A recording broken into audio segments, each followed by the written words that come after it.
exploring the Kai disciplines. We're doing this kind of Kai mind power stuff, and we were previously exploring Mind Blast, this idea of psionics, very, very kind of unique to the Kai. The complement to that, and we've been ranking the Kai disciplines, Mindshield, the ability to shield your mind from psychic attack. Now, how does this work in that it is combat specific? There are, without any spoilers, there are a few little narratives where something might be looking for you or going on, and you can shield your mind. So there is this kind of slight passive ability. But the main thing is going to be in combat. Do you get hit with that negative modifier in combat, or does it shield you from it?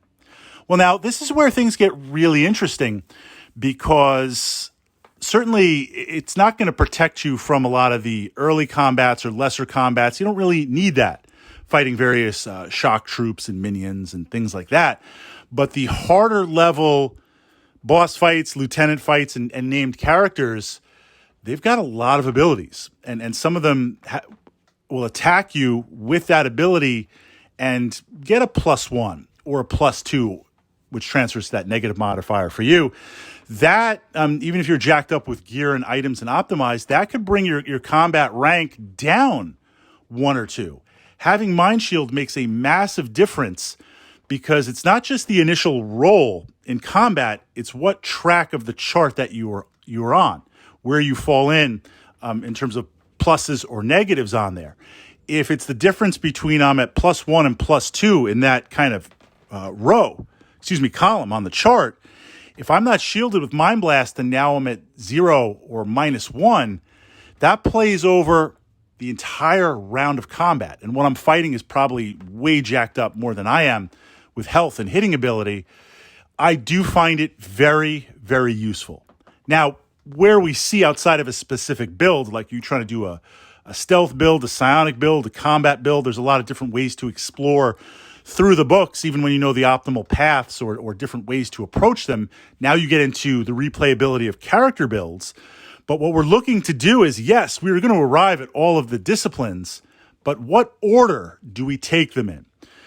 If